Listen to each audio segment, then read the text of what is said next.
Ui, korang tengok ni. Please subscribe dan hit bell notifikasi, okey? Okay. Hi guys. So kita orang akan sambung balik cerita kisah seram yang berada kisah seram mak saya apabila dia bekerja di sebuah sekolah asrama di Hulu Selangor.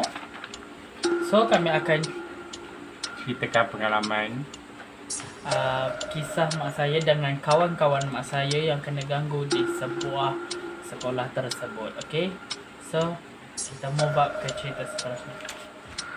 Okay. Kita akan tanpa melengahkan masa, kita mulakan cerita. So bermula daripada dia lah.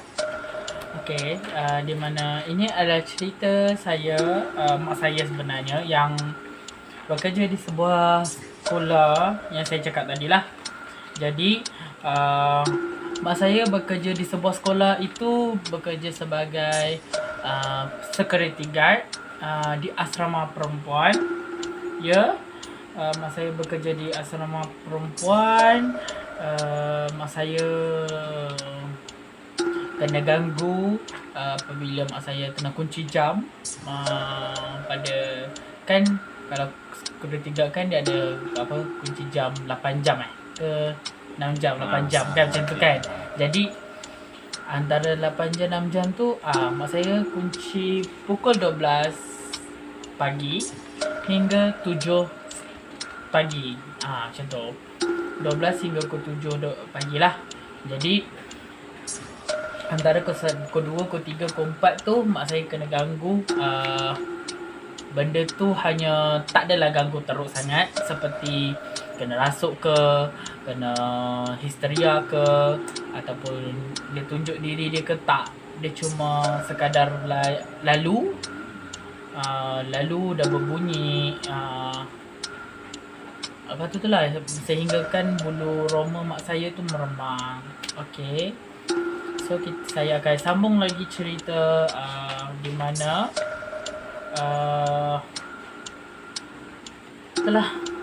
di mana kawan mak saya tadi yang saya cakap, kawan mak saya dia jadi penyelia asrama. Dia jadi penyelia asrama. Waktu tu dia waktu rehat kan buat duduk asrama ni kan dia macam ada waktu time rehat kan, ada apa orang kata, time rehat, yelah aktiviti-aktiviti yang pencuti kot waktu tu. Jadi waktu kawan mak saya ni duduk asrama perempuan, sehinggakan dia berada di sekolah tu hingga jam 2 petang. Waktu dia duduk kat asrama tu, dia memasang cangkuk lansir. Tahu cangkuk lansir kan? Kat lansir tu kan ada cangkuk-cangkuk tu kan. Jadi kawan mak saya tu yang cangkuk tu. Kalau kita pergi rumah-rumah orang kan, mesti dia ada macam satu besi, lepas tu ada cangkuk-cangkuk lansir. Tu yang boleh menampakkan lansir tu cantik naik. Macam tu. Jadi bila kawan mak saya tu masang cangkuk-cangkuk lansir dekat surau, dekat surau, dekat dom kan, dekat dom.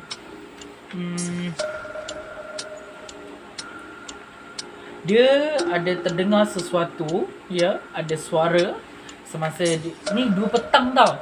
Nampak siang pun benda tu ganggu. Dia tak kira pagi ke malam ke, dia tetap juga ganggu. Nak ganggu sebab benda tu bila-bila masa je.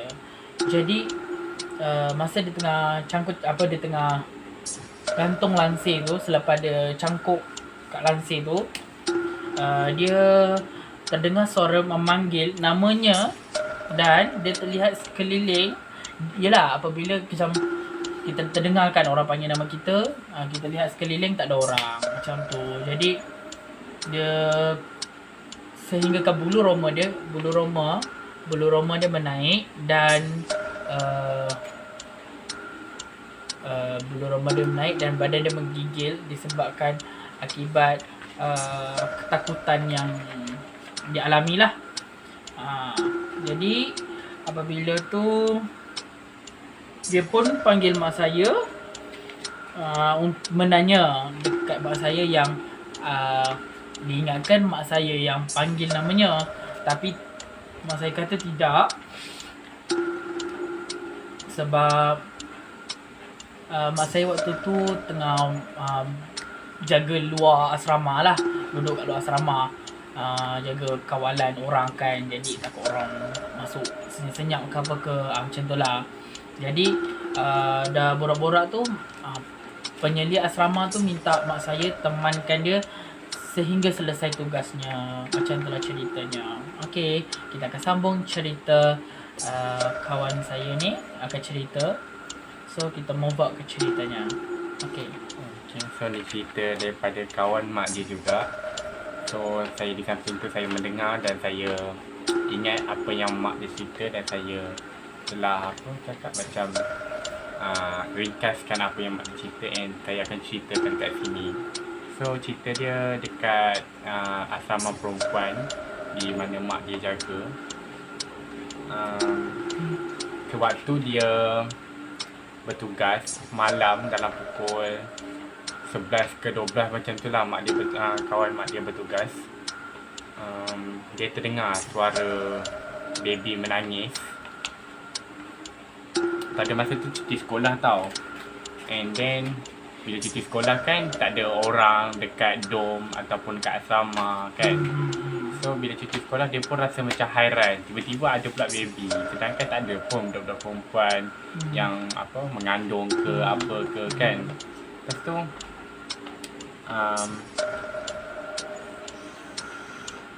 dia kawan mak dia kata dia bawa adik dia, tolong temankan dia pada waktu malam tu. Adik dia jagalah depan, so dia pergilah round-round dekat asrama perempuan tu.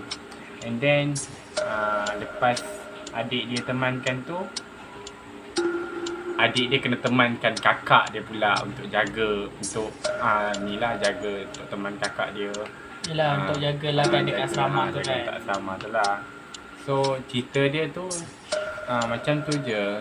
Sebab yelah, benda-benda macam ni kita tak tahu bila-bila masa pun dia boleh datang. Dia boleh datang, dia hanya menyapa, maksudnya dia hanya lalu dan hanya ganggu biasa-biasa je. Dia takkan muncul depan kita, takkan kena rasuk ke atau apa-apalah. Dia hanya biasa-biasa je. So macam tu je cerita dia. And then ada cerita kedua, ini di asrama lelaki. Ada satu dom di tingkat 1. Kawan mak dia berjalan lah, lelaki lah, berjalan-jalan dekat dom tu. Ni asrama lelaki ya. Asrama lelaki. Guard lelaki, bukan perempuan. Dia berjalan dekat dom-dom tu. Time tu pun cuti sekolah juga rasanya. Lepas tu dia naik ke tangga tengah tu. Tiba-tiba dia kata dia pernah terjadi seorang pelajar pada masa tu waktu tengah malam, tak pastilah pukul berapa. Anggaran dah pagi, anggaran dah tengah jauh malam. Jauh malam. Lebih kurang macam tu lah. Dia terlihat sosok seorang manusia yang membongkok, wanita lah, nenek macam nenek membongkok, memakai baju kebaya. Dan itu adalah dinamakan nenek kebayan. Ya. Di mana-mana asrama lah dekat seluruh Malaysia ni pasti ada kisah seramnya. Dia lihat sekeliling sunyi gila, sunyi sepi sebab time tu kan cuti sekolah apa semua. Lepas tu dia pergi ke nenek tu, dia pergi menyapa, dia pergi sapa nenek tu. Lepas tu nenek korang tu, jangan siapa-siapa nenek dia tanya nenek tu, nenek buat apa kat asrama ni? Dia dekat asrama lelaki ni kan. Saya malam ni. Lepas tu tiba-tiba dia tengah menyapa, nenek tu jawab lah, tak ada, tengok-tengok je. Padahal time tu tak ada apa-apa pun kat situ. Bila dia pusing ke belakang, benda tu dah hilang. Dia time tu memang gelabah gila lah, nak lari ke, tak tahu nak buat macam mana kan. Sebab dah takut sangat. Kita pun biasalah kalau jumpa benda-benda macam tu kan, tok hilang macam tu, kita pun takut, betul tak? So di situ ada ceritanya, di setiap asrama ke ataupun di setiap sekolah ke mesti ada benda-benda mengarut-mengarut macam tu, benda-benda makhluk halus macam tu. Lepas tu ada lagi satu cerita di asrama perempuan pula. Sebab tu kawan mak dia bertugas lagi lah. Ada seorang pelajar perempuan ni, dia terkena macam penyakit tau. Lepas tu dalam dom tu kan selalunya asrama perempuan kan ada macam penyakit histeria macam tu kan. So dia budak perempuan tu jadi macam tak tentu arah lah kan. So bila jadi macam tu, laju-laju si budak perempuan tu panggil guard yang ada dekat situ. Lepas tu dia dah panggil guard pun tanpa melengahkan masa panggil lah mak bapak dia suruh datang. And then dah tanyalah, bawa lah budak perempuan ni pergi berubat ke apa ke. Sebab pelajar lain kat sekolah tu dalam kelas pun panggil mak dia supaya mak dia datang kan. Lepas tu bila mak dia balik ke rumah berubat apa semua, ada pada tahun 2019 macam tu, ada pernah berlaku histeria dekat asrama tu. So dalam hujung tahun kot macam tu. And then masa tu tak tahulah kan, sebab ramai pula yang kena macam tu. So pada korang yang duduk asrama yalah selalunya perempuan lah kena kacau ni kan.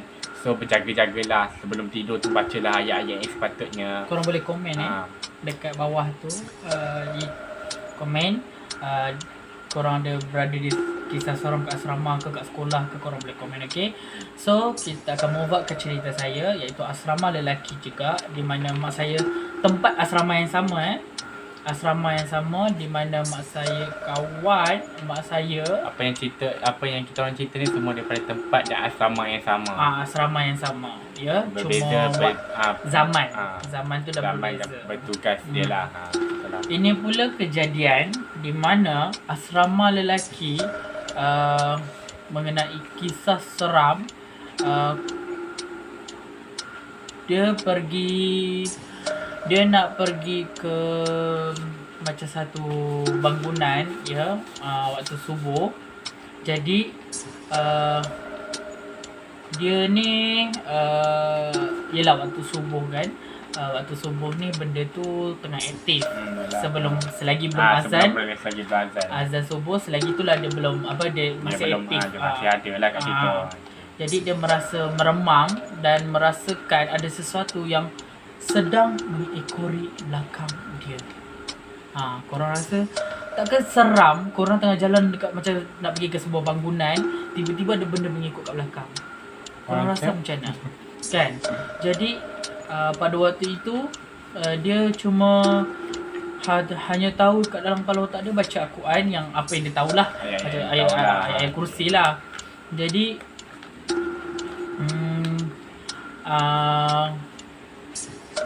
dia kena ganggu 2 kali tau. Sebab tu dia ada perjalanan dan dia patah balik, dia nak ambil kunci jam. Pun dia kena ganggu juga, benda yang sama. Ada benda, merasakan ada benda yang ikut. Kita ni tak tahulah, Allah tu memang cipta, ya, untuk kita ni ada sesuatu deri rasa yang di mana kita boleh merasakan kita seorang, tapi kita boleh rasa ada benda yang lain yang ikut. Ada benda. Kita tengok macam kalau kita pandang sisi kanan ke kiri kan, macam ada satu pandangan boleh kita nampak belakang sikit-sikit kan, betul tak? Jadi kita boleh tahu tak ada orang kat belakang. Itu bahaya, ya, kalau korang seorang-seorang. Jadi pakcik tu pun dah selesai kunci jam tu. Pakcik tu pun baca sekali lagi untuk baca ayat Quran, ya. Semasa dia tengah kunci jam tu kan, dia baca ayat Quran. Dia setiap blok kan bangunan, satu bangunan, 2, 3, 4 kot tak silap saya bangunan. Jadi setiap tingkat tu 1 kunci jam, 2 kunci jam, 3 kunci jam, 4. Setiap tingkat tu ada kunci jam. Jadi setiap perjalanan tingkat tu pakcik tu baca ayat Quran. Sebabnya dia masih merasakan Ada benda yang ikut dia. So di sini kami mengakhiri cerita kita di seram, kisah seram kita orang. Jadi kita orang lepas ni akan buat konten vlog makan-makan. Kita orang akan buat konten vlog nantikan waktu hari raya ni kita orang ada video terbaru daripada kita orang. Dan kita orang akan buat jemput tetamu tetamu YouTuber selain pada kita orang. So nantikan bulan raya ni nanti. Jadi apa-apa pun please subscribe, share, like, komen dan tekan tombol loceng. Subscribe. Pastikan subscribe lah, yang utamanya subscribe. Jadi kita berjumpa lagi di episod akan datang. Kisah seram asrama part 2. Okay, Bye.